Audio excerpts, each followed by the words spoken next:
जब रात के सन्नाटे में भाई और बहन के कमरे का दरवाज़ा अंदर से लॉक हुआ तो एक माँ के दिल पर गहरे शुबहात ने जन्म लिया। बिस्तर के नीचे छुपकर जब इसने अपनी ही आंखों से वो मंजर देखा जिसकी इसे वहमो गुमान में भी तवक्को न थी, तो इसके पांव तले से ज़मीन निकल गई। एक ऐसा होलनाक इंकशाफ जिसने ममता के मान और घर की इज्जत को एक पल में तार तार करके रख दिया। मैं सोने के लिए बिस्तर लगा ही रही थी कि मेरी बेटी अजीब सी जिद करने लगी। मैंने गुस्से से इसे देखा और कहा, बेटी क्या हो गया है तुम्हें? कैसी बातें कर रही हो? तुम हमेशा से मेरे कमरे में मेरे साथ सोती आई हो, अब ऐसी बात क्यों कर रही हो? मगर वो तो जवाब देने के बजाय रोने लग गई और रोते हुए कहने लगी, मुझे नहीं पता, मैं तो भाई के कमरे में ही सोऊंगी। इसकी ये अचानक और बिला वजह की जिद मेरी समझ से बाहर थी। आज तक तो इसने कभी ऐसी कोई बात नहीं की थी। मैंने इससे पूछ लिया कि तुम्हें ये ख्याल क्यों आया? वो कहने लगी, अम्मी, मेरी सारी फ्रेंड्स अपनी अम्मी के साथ नहीं बल्कि बहन भाइयों के साथ रूम शेयर करती हैं और आपने ज़बरदस्ती मुझे अपने साथ लगाया हुआ है। मैं भी अब बड़ी हो गई हूँ और आपके बगैर सो सकती हूँ। इसकी बात सुनकर मैं मुस्कुरा उठी और इसे समझाने लगी कि बेटा, वो और भी बहन भाई होते होंगे, आपका एक ही भाई है और फिर आपके बाबा भी यहाँ नहीं हैं, इसलिए मैं आपको अपने साथ रखती हूँ। लेकिन वो तो रोना ही शुरू कर गई। मैंने लाख समझाने की कोशिश की लेकिन सब बेसुध रहा। मेरा बेटा जवान हो रहा था, अपनी बेटी को इसके साथ सुलाना मुझे कुछ मुनासिब नहीं लग रहा था। जब बच्चे कुछ बड़े हुए थे, जब से ही मैंने दोनों बहन भाइयों का बिस्तर अलग अलग कर दिया था, क्योंकि मेरी माँ ने मुझे हमेशा यही बताया था कि लड़के और लड़की का बिस्तर इस उम्र में अलग कर देना चाहिए। और आज पता नहीं शहर को क्या हो गया था कि वो जिद पकड़कर बैठ गई थी। कुछ देर तो मैं इसे समझाती रही लेकिन मेरे पास कोई ऐसा जवाब नहीं था कि इसकी बना पर मैं इसे रोक पाती। वो बार बार यही कह रही थी कि वो तो मेरा भाई है, फिर मैं इसके कमरे में क्यों नहीं सो सकती। मैं इसे समझाना चाहती थी कि भाई बहन के दरमियान में हया का पर्दा होता है, लेकिन शायद ये सही वक्त नहीं था। इसका कच्चा ज़हन इस बात को शायद सही तरह से समझ ना पाता। ये सोचकर मैं खामोश हो गई और फिर कहा कि चलो ठीक है, आज की रात अपने भाई के कमरे में सो जाओ। मैं इसका बिस्तर उठाकर अपने बेटे फहद के कमरे में चली गई। मैंने सोचा बस एक रात की तो बात है, मुझे क्या मालूम था कि ये रोज़ रोज़ का मामूल बन जाएगा। फहद दोस्तों के पास गया हुआ था, मैं बिस्तर लगा रही थी। जब वो वापस लौटा तो मैंने इसे बताया कि शहर इसके साथ सोएगी। ये सुनकर वो बहुत खुश हुआ और बगैर हिचकिचाए शहर को गले लगाकर कहने लगा, बहुत अरसे बाद हम दोनों बहन भाई एक साथ सोएंगे। वो दोनों ही खुश नज़र आ रहे थे, अलबत्ता मुझे कुछ परेशानी सी थी। ऐसा नहीं था कि मुझे अपने बच्चों पर एतबार नहीं था, लेकिन मेरा ताल्लुक जिस घराने से था वहाँ छोटी छोटी बातों पर बहुत ज़्यादा ध्यान दिया जाता था, खासकर बच्चों की तरबियत पर। वो दोनों बिस्तर पर लेटकर बातें करने लगी और मैं अपने कमरे में चली आई। मेरे शौहर दुबई में नौकरी करते थे और यहाँ मैं दोनों बच्चों के साथ अकेले ही रहती थी। हमारा एक छोटा सा घर था लेकिन खुशहाल ज़िंदगी थी। हर 2 साल बाद मेरे शौहर छुट्टियों पर वापस आया करते थे। इनका कहना था कि जब बच्चों का मुस्तकबिल संवर जाएगा तो फिर वो हमेशा के लिए वापस आ जाएंगे। मैं अपने कमरे में आकर इन्हें फ़ोन कर बैठी थी। वो शहर के बारे में पूछने लगे तो मैंने बताया कि आज वो अपने भाई के साथ सोएगी। ये सुनकर वो खुश होकर कहने लगे, चलो तुम्हें मुझसे तन्हाई में बात करने का मौका मिला। तो मैंने अपने शौहर से कहा कि मैं इस बात को लेकर कुछ मुतमिन नहीं हूँ।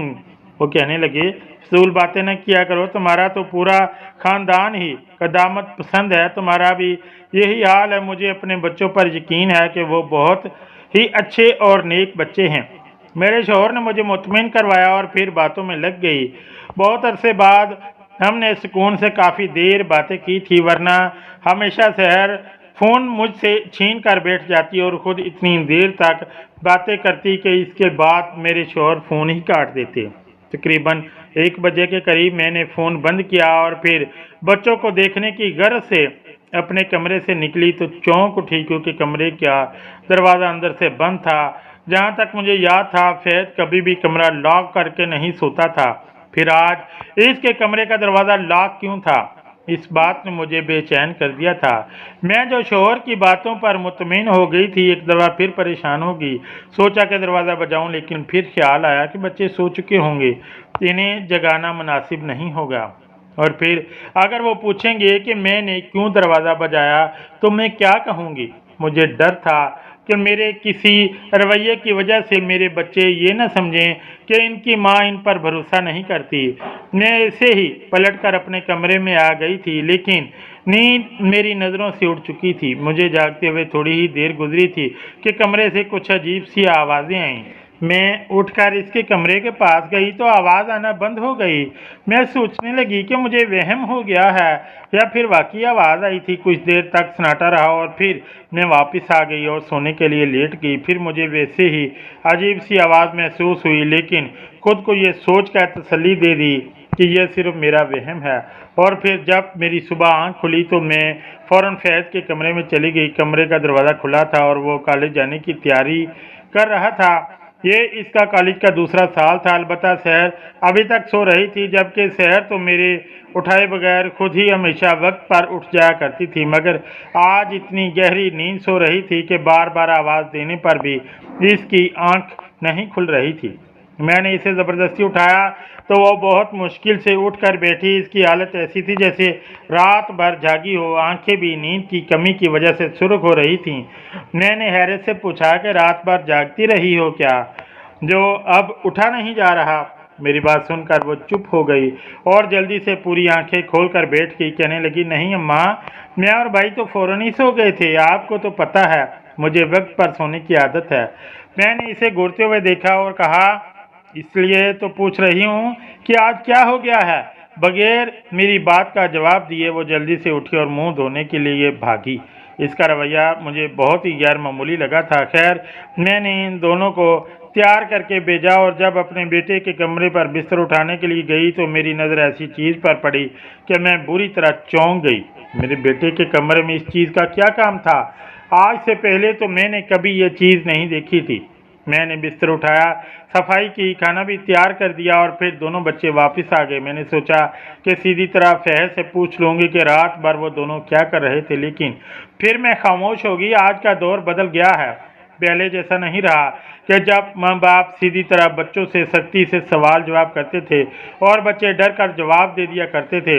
आज के दौर में अगर बच्चों से ज़्यादा सवाल जवाब किए जाएं तो वो माँ बाप से ही चिढ़ जाते हैं और फिर दूरियां पैदा होने लगती हैं। बस यही सोचकर मैं भी खामोश हो गई और शायद यही मेरी सबसे बड़ी गलती थी। ज़माना बदलने से कुछ नहीं होता, तरबियत के असूल हमेशा एक जैसे रहते हैं। माँ बाप की सख्ती का बदलते हुए ज़मानों से कोई ताल्लुक़ नहीं होता। अगर माँ बाप सख्ती ना करे तो औलाद जंगली घास की तरह खुद रूह हो जाती है।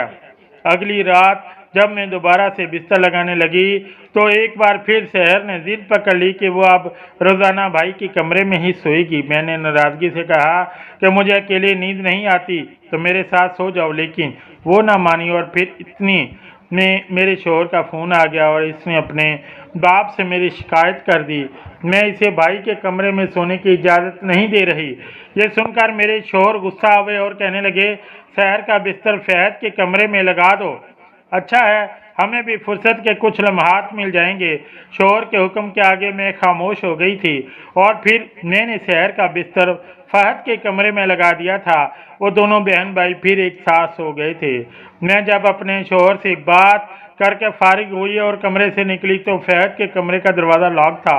मैंने सोचा था कि मैं फहद को सुबह मना करूंगी कि वो कमरे का दरवाज़ा लॉक करके ना सोया करे, और फिर इस रात भी इसके कमरे से अजीबोगरीब आवाज़ें आती रहीं, जैसे कुछ खटपिट हो रही हो। आधी रात के बाद मुझसे रहा ना गया तो मैंने कमरे का दरवाज़ा बजाया।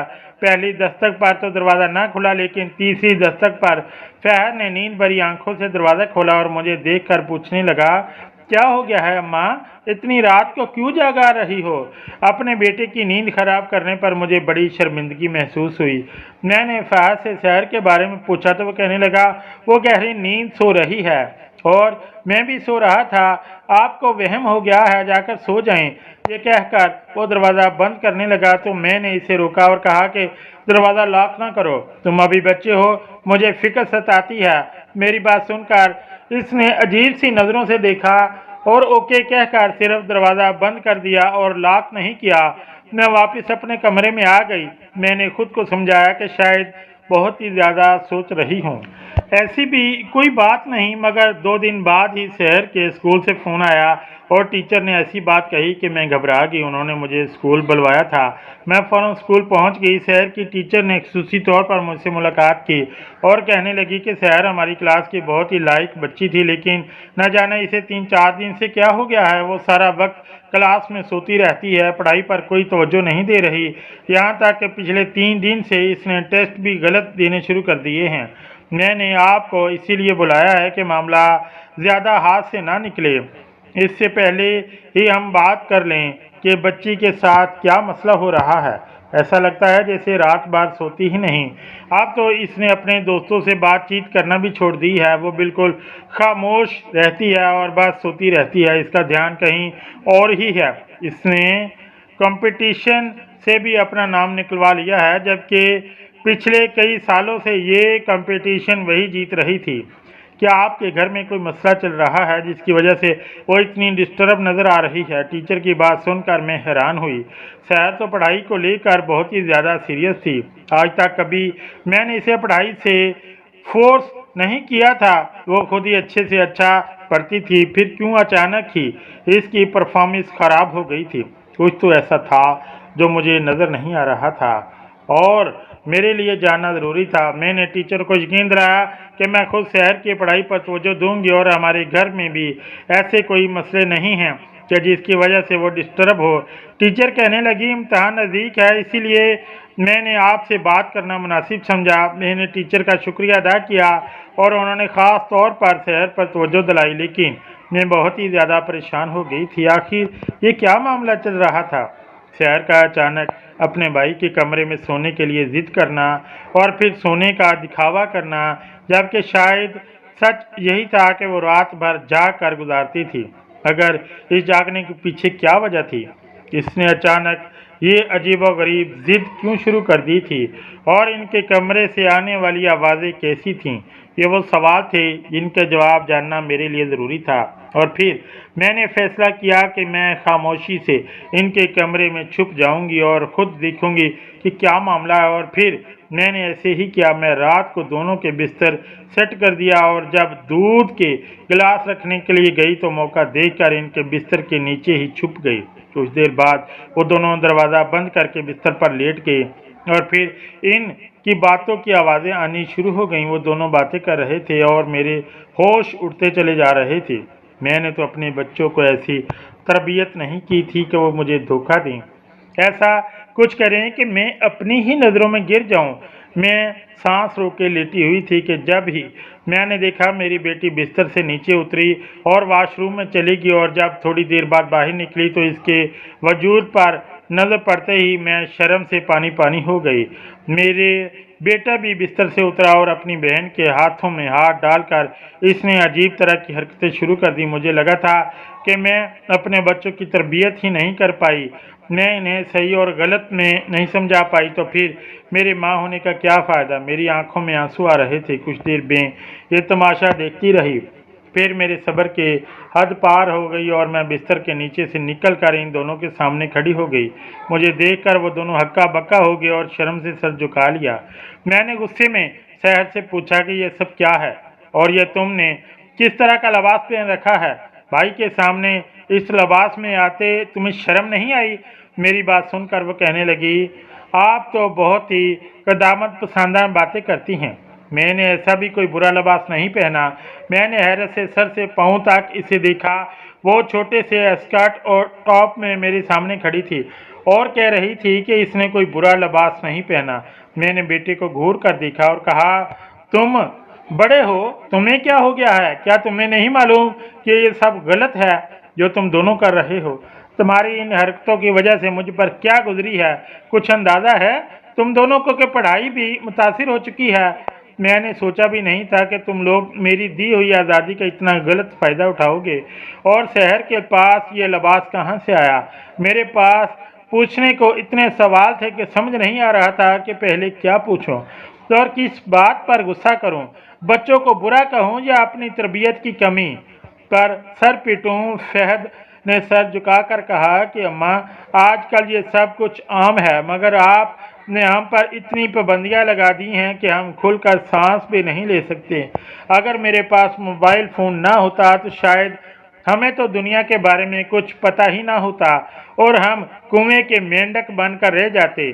जब एक दिन आप बाजार गई थीं, इसी दिन मैंने शहर को अपने मोबाइल फ़ोन पर कुछ वीडियोस दिखाई थीं, जिन्हें देखने के बाद शहर को भी शौक हुआ कि हम दोनों भी यही करते हैं। और फिर जब हमने ये शुरू किया तो हमें मज़ा आने लगा और फिर आहिस्ता आहिस्ता इतना मज़ा आया कि हम दोनों अब सारी रात यही करते हैं। लोग तो इसी काम से इतना पैसा कमा रहे हैं कि पढ़ाई लिखाई की ज़रूरत भी नहीं है। पता नहीं क्यों आप हम दोनों पर हर वक्त पढ़ाई का इतना प्रेशर डालती हैं। फहद की बात सुनकर मैं हक्का बक्का रह गई और इससे पूछा कि आखिर तुम्हें ये सारी पट्टियाँ किसने पढ़ाई हैं? पढ़ाई कितनी ज़रूरी है, क्या तुम्हें मालूम नहीं? और वो कहने लगा, आज के दौर में पढ़ाई की कोई हैसियत नहीं। कॉलेज में हर कोई वीडियोस बनाता है, नाचना गाना प्रैंक करना और मशहूर हो जाना। सिर्फ मशहूर ही नहीं होता बल्कि पैसे भी कमाने लगता है। जब यही सब मैंने शहर को दिखाया तो इससे भी वीडियोस बनाने का काम अच्छा लगा और फिर अब हम दोनों ने मिलकर डांस वीडियोस बनानी शुरू कर दी। आप तो हमें हरगिज़ भी इस बात की इजाज़त नहीं देती, इसलिए हमने चोरी छुपे ये काम शुरू किया। हमारी हर वीडियो पर हज़ारों लाइक्स आते हैं, लोग हमें पसंद करते हैं। एक दिन हम इस काम से कमाना भी शुरू हो जाएंगे। पढ़ लिख कर हमें क्या हासिल होगा? फैज़ ने अपना फ़ोन खोल कर मुझे दिखाया तो मैं शर्म से ज़मीन पर ही गिर गई। मेरे बेटी ने तो बेहयाई की हर हद को पार कर दिया था। वो दोनों हर वीडियो में एक दूसरे का हाथ पकड़कर रक्स करने में मसरूफ़ थे और लोग कमेंट्स में न जाने क्या कुछ लिख रहे थे। मेरे घर की इज्जत मोबाइल फ़ोन की जिन बन गई थी और मुझे पता भी नहीं था। मैंने एक ज़ोरदार थप्पड़ फहद के मुंह पर मारा और इसे कहा कि यह हरकत करने से कम एक दफ़ा मुझे बताते तो सही, फिर मैं तुम्हें बताती कि क्या सही है और क्या गलत। क्या इस तरह पैसा कमाना ठीक है? तुम क्या कर रहे हो? अपनी बहन की इज्जत को सरेआम बाजार में हज़ारों लोगों के आगे पेश कर रहे हो। न जाने ये कौन कौन लोग होंगे जो तुम्हारी बहन को इन कपड़ों में रक्स करता देख रहे होंगे। इनकी नीयत में कैसा फतूर होगा कौन जानता है। हम क्यों बर्बादी के दहाने पर खड़े हैं? क्या सिर्फ इसलिए क्योंकि तुम्हारे हाथ में मोबाइल फ़ोन है या तुम्हें इसके इस्तेमाल की इजाज़त मिली है? फहद को एकदम ही चुप लग गई थी। वो सर झुकाई खड़ा हो गया था। शायद इसकी समझ में मेरी बातें आने लगी थी। मैंने एक नज़र अपने दोनों बच्चों पर डाली जो अभी कच्ची उम्र में थे और शायद सही और गलत का पूरी तरह फ़र्क भी नहीं जानते थे। इन्हें बस ये नज़र आ रहा था कि ये पैसा कमाने का असल तरीका है जिसमें मज़ा भी आता है और शोहरत भी मिलती है। लेकिन दोनों ने ये नहीं सोचा था कि इसके क्या नुकसानात हो सकते हैं। वो दोनों समझ रहे थे कि पढ़ाई किसी काम की नहीं है और ये सब करके भी इंसान सब कुछ हासिल कर सकता है।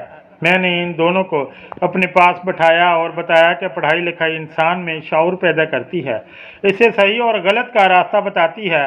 पहले के लोग शादी पर रक्स करने के लिए बाहर से औरतें बुलवाया करते थे और अब तो घर की औरतें खुद ही डांस फ्लोर पर खड़ी हो हज़ारों लोगों के दरमियान अपना रक्स पेश करती हैं और किसी को ये बात बेहयाई भी नहीं लगती। शायद यही हमारे माशरे की बर्बादी की वजह है। ये मासूम छोटी छोटी बच्चियों के रेप हो रहे हैं। मैंने अपने दोनों बच्चों से शर्म और झिझक के एक तरफ रख कर खुलकर बात की। इन चीम के नुकसानात के बारे में बताया। इन दोनों के साथ ये मेरी पहली बातचीत थी। मैंने माँ बन के नहीं बल्कि दोस्तों की तरह इन्हें सही और गलत समझाया, क्योंकि अगर इस वक्त मैं इन दोनों को ना रोकती तो शायद वो दोनों इसी को अपनी फलाह का रास्ता समझते और ये भूल जाते कि हम मुसलमान हैं और हमारी फलाह और कामयाबी कम से कम इस टिकटॉक और स्नैपचैट के रास्ते पर तो नहीं। मेरे बेटे को इस ज़माने की ये नई ख्वाहिश कॉलेज से लगी थी, जैसे वो अपने साथ घर ले आया था। और अपनी बहन को भी शामिल कर लिया था। मैंने बहुत समझदारी से इन दोनों को अच्छा और बुरा समझाया और ये भी बताया कि हर चीज़ का इस्तेमाल करने का एक तरीका होता है। शौहर ने हमेशा मुझे और मेरी सोच को कदामत पसंद कहा था। शायद यही वजह थी कि मेरे बच्चे ये कदामत पसंदी समझते थे और मुझसे अपनी बातें खुलकर शेयर नहीं करते थे। मगर जब मैंने इनके साथ दोस्ती शुरू की तो वो फिर आहिस्ता आहिस्ता मुझे हर बात बताने लगे। मैं असूलों पर चलना चाहती थी और अपने बच्चों की तरबियत इसी तरह करना चाहती थी जिस तरह एक मुसलमान माँ को करनी चाहिए। मेरे बेटे के बिस्तर से मुझे एक छोटा सा स्पीकर मिला था। मैं इसी दिन खटक गई थी। मेरी गैर मौजूदगी में वो दोनों ही स्पीकर पर गाने लगा कर डांस सीखा करते थे और जब मैं मौजूद होती तो फिर मोबाइल फ़ोन से ही काम चला लेते। इनके नाच गाने की आवाज़ों से होने वाली खटपिट मेरे कानों में पड़ती थी और वो दोनों झूठ के सारे सब बातों को छुपा लेते थे। लेकिन एक माँ अपने बच्चों की हर बात से वाकिफ हो जाती है, इसीलिए मुझे भी सच पता चल गया था। मैं सब माँओं से यही कहूँगी कि अपने बच्चों की इस वक्त बहुत अच्छी तरबियत करें और इनकी तरबियत पर बहुत ज़्यादा तवज्जो दें। ये मोबाइल फ़ोन और सोशल मीडिया का दौर है। यहाँ बच्चे नाच गाना और प्रैंक करना दुनिया समझ बैठे हैं और इन्हें लगता है कि यही हमारा मुस्तकबिल है, लेकिन दर हकीकत हमारी बर्बादी की यही वजह है। आप लोगों का क्या ख्याल है? कमेंट में ज़रूर बताइएगा। शुक्रिया। अल्लाह हाफिज़।